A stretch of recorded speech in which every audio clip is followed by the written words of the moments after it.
महाराज विद्यालय में हजारों दैत्य बालकों को प्रहलाद जी ने भगवान की भक्ति का उपदेश दिया। मित्रों, बुद्धिमानों का आचरण करो।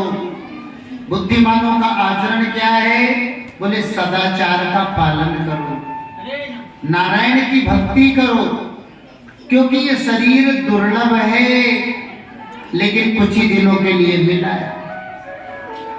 देखो नीति में भी इसलिए तो कहा है, यावत् स्वस्थ विदम शरीर मरुजम यावत् च दूरे जरा यावत् चेन्द्रिय शक्ति प्रतिहता यावत् क्षयो नायुषा आत्मा श्रेयसी तावदेव विदुषा कार्य प्रयत्नो महान संदीप्ते भवने चकूप खननम प्रत्युत्तमः कीर्त्यसा।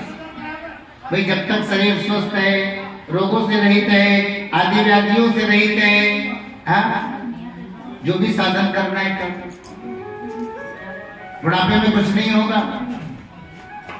घर में आग लग जाए और अपन कहें जी जल्दी करो, गेटी लाओ, फावड़ा लाओ, कुआं खोदो, पानी निकालो, संभव ही नहीं। जब तक कुआं नहीं खोदेगा तब तक घर जल जल के साथ जो है खाक हो जाएगा। बुढ़ापे में कुछ नहीं होगा। बड़े बूढ़ों को देखो ना, और हम एक बात बोलते हैं, बड़े बूढ़ों को ज्यादा खटरात में भेजना भी नहीं चाहिए। बस शांत रहो, राम नाम जपो, क्योंकि बुढ़ापे में शांति से दिन कट जाए यही बहुत है। आंख में तने का जाला, मोतियाबिंद अक्सर, आंख में तने का जाला, नाक से बहेगा नाला, लाठी से पड़ेगा पाला, जरा जिंदगानी में पड़े पड़े मलमूत्र करोगे बिस्तर पर त्याग, खड़े खड़े फूंकते रहोगे पीकदानी में। भजन कब करोगे जब तन में ना रहेगी शक्ति, राम राम बोलोगे तुम्हारी बंद वाणी में, अता जोग से जोग कर भोग से वियोग कर, भजन यदि करना है तो कर लो जवानी। महाराज बुढ़ापा तो है ना, जैसे बीतता है बड़े बूढ़े ही जानते हैं। मुख्य बात जब से अध्ययन प्रारंभ हो तब से भजन करना चाहिए। पहला जी ने कहा मित्रों, दैत्यों का साथ मत करो, क्योंकि दैत्य उन्हें कहते हैं जो दया से शून्य हो। देवताओं को दमन करना चाहिए। किसका? बोले इंद्रियों का। और दैत्यों को दया करनी चाहिए। किन पर? बोले जीव मत। तो हम देखते हैं, हमें क्रूरता को त्याग कर जीवों पर दया का भाव रखना चाहिए और नारायण का भजन करना चाहिए। दैत्य बालकों ने कहा पहला तुम तो ज्ञान की बातें कर रहे भी, अरे तुम्हें ज्ञान कहां से मिल गया? हमें तो आज तक किसी ने नहीं बताया। बोले ये सारा ज्ञान मुझे संत नारद जी से मिला था और माता की गर्भ। आप सब जानते हैं जब पहला जी माता के गर्भ में थे, महाराज देवराज इंद्र कयाधु जी का हरण करके ले गए।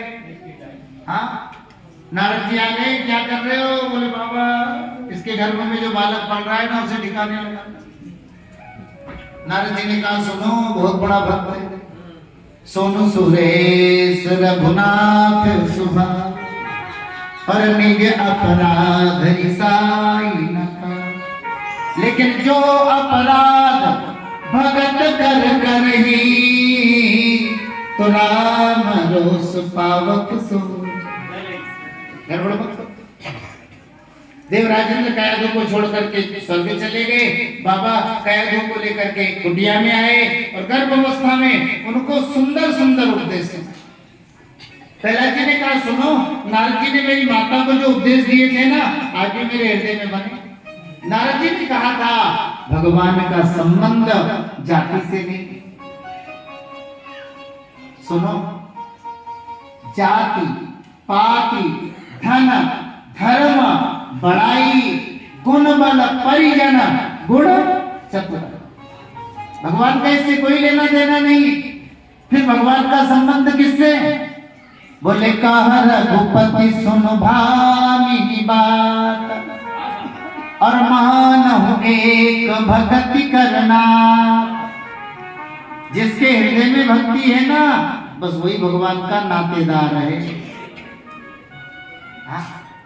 उसी से भगवान का संबंध। इसलिए मित्रों, ये भाव मत रखो कि हम दैत्यों से भगवान द्वेष करते हैं, देवताओं से प्रेम करते हैं। नहीं जी, भगवान भक्त से प्रेम करते हैं, चाहे वो देवता हो चाहे वो सारे असुर बालक देखो प्रहलाद जी के संग में है ना, रंग गए, भक्ति करने लगे।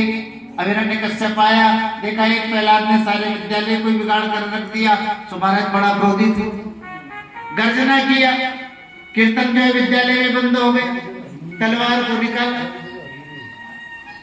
प्रहलाद, तो मुझे भगवान नहीं मांगता है, तो तेरा राम कहाँ है? प्रहलाद जी ने कहा, मेरे राम जी तो सब में है, आप में है, मुझ में है, इस खड़ग में है, इस खंभ में है। हिरण्यकश्यप ने कहा, अच्छा तेरा नाम इस खंभे में भी है? बोले हाँ। देखो हाँ शब्द मुंह से निकलते ही नरसिंह में प्रवेश कर गए।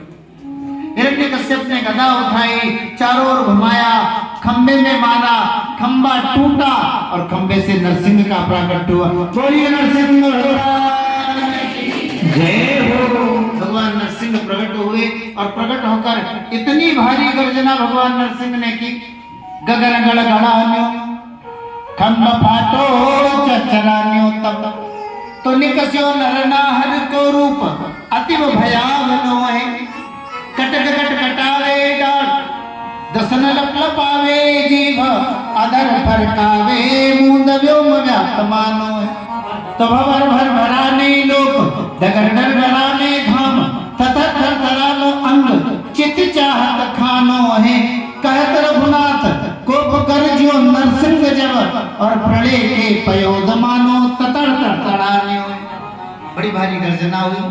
अब हिरण्यकश्यप और भगवान नरसिंह में युद्ध हुआ। भगवान नरसिंह ने थोड़े समय हिरण्यकश्यप के साथ खेल किया और देखो वही सायंकाल का जब समय आया, राजमहल की देवी पर विराजमान हो गए और विकराल नखों से हिरण्यकश्यप को विदीर्ण कर दिया। बोलिए नरसिंह भगवान की जय हो। अब महाराज सारे देवता भगवान नरसिंह की स्तुति करने के लिए पधारे, फिर भी भगवान नरसिंह प्रसन्न जो है नहीं हुए। साक्षात लक्ष्मी जी को भेजा। ब्रह्मा जी ने कहा जी आप जाओ भगवान को खुश करो। अब लक्ष्मी जी ने ऐसा रूप ना तो देखा है ना ऐसे रूप के विषय में सुना है, तो वापस भाग आई, मुझे तो डर लग रहा है। ध्यान दीजिए, भगवान का प्रेम न तो देवताओं से न लक्ष्मी से और न अपने आप से, जितना प्रेम ठाकुर जी अपने भक्तों से। हाँ प्रहलाद जी जो है ब्रह्मा जी ने भेजे, बेटा जाओ भगवान नरसिंह को प्रसन्न करो। और जो ही प्रहलाद जी चरणों में गिरे, प्रहलाद जी को चरणों में गिरा हुआ देखकर भगवान नरसिंह का क्रोध करुणा में कहा तो क्रोध के कारण आंखों से आंसू बह रहे थे, लेकिन प्रेम के आंसू बहने लगे। और जैसे हाल की ब्याई हुई गाय अपने बछड़े को, आप देखते ही कितना दुलार करती है, हुंकार करती है, उसी तरह भगवान नरसिंह भी प्रहलाद जी को दुलार करने लगे, चाटने लगे, बार बार मुझे चूमने लगे। बेटा मेरी भक्ति में तूने बहुत कष्ट पाया। अब देखो भगवान नरसिंह की प्रहलाद जी ने स्तुति की। भगवान नरसिंह ने प्रसन्न होकर के कहा बेटा प्रहलाद जो भी इच्छा हो वरदान मांगो। प्रहलाद जी ने कहा भगवान में कोई बनिया थोड़ी, आपका भजन मैंने जो किया है आपसे मांगने के लिए नहीं किया है, मैंने तो स्वाभाविक प्रेम आपसे किया। यस आशीष आशास्ते नशा भक्त्या सबे बड़ी कहा, जो मन में कामना रख करके आपका भजन करते हैं ना, वो तो व्यापारी है, वो भक्त कैसे हो सकता। भगवान मुझे तो मांगना ही नहीं आता। भगवान ने कहा नहीं बेटा कुछ तो मांगना ही पड़ेगा। प्रहलाद जी ने कहा कामानाम रक्त संग्रोहम भवतस्तु व्रणेवरम। नरसिंह भगवान आप प्रसन्न हैं, ऐसी कृपा करिए कि मेरे हृदय में कभी कोई इच्छा ही नहीं, कभी मेरे हृदय में कोई कामना ही उत्पन्न ना हो। और इसीलिए नाम जपत प्रभु कीन प्रसाद और भगत शिरोमणि। ध्यान रखिए, भक्तों में शिरोमणि भक्त है प्रहलाद जी, क्यों? भगवान से कुछ नहीं मांगा। अरे गुरुजी गुड़ रह गए, कई बार आपके सामने कहा गुरुजी गुड़ रह गए और चेला जी शक्कर बन गए। अपने गुरु महाराज नारद से भी प्रहलाद जी भक्ति में आगे निकल गए। भक्तों की गिनती होती है ना, तो सबसे पहले प्रहलाद जी का। अब भगवान नरसिंह से प्रहलाद जी ने प्रार्थना की, मेरे पिता आपसे द्वेष करते थे, तो भगवान मेरी प्रार्थना है मेरे पिताजी को नरक नहीं मिलना चाहिए। भगवान नरसिंह ने कहा, बेटा कैसी बातें कर रहे हो, जिस कुल में तुम्हारे जैसे भक्त का जन्म होता है उस कुल की 1-2 नहीं 21 पीढ़ियों का उद्धार। प्रहलाद, मैं वचन दे रहा हूं, तुम्हारे वंश में उत्पन्न होने वाले किसी भी दैत्य का वध अब मैं कभी भी अपने हाथों से नहीं करूंगा। प्रहलाद जी को भगवान ने राजा बनाया और जो है अंतर ध्यान हो गए। बोलिए नरसिंह भगवान की जय। अब देखो, आज हमारे आपके बीच में नरसिंह भगवान पधारे। कल अपना विशेष उत्सव रहेगा, मंदिर की सजावट भी है ना होगी सुबह। और पहले समय में भगवान वामन के अवतार का वर्णन और दूसरे समय में रामचरित्र का वर्णन और भगवान कृष्ण के प्राकृतिक की कथा होगी। तो कल अपने यहाँ नंदोत्सव मनाया जाएगा, इसलिए मैयाओं कल सबको सज धज के आना है। और जहाँ तक हो सके पीतांबर ठाकुर जी पहनते हैं है ना, तो पीले पीले वस्त्र ही पहन के आएंगे। हमारी बूढ़ी बूढ़ी मैया भी पीला पीला ही लुगड़ा उड़ के आएगी, है ना, क्योंकि कल अपने यहाँ लाला का जन्म होगा, तो अपने को सबको जन्मोत्सव में आनंद लेना है। बोली बाल की जय हो। मेरा दिल तो दीवाना हो गया, मुरली वाले तेरा, ओ मेरा दिल तो दीवाना हो गया।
सभी करके आरती करेंगे।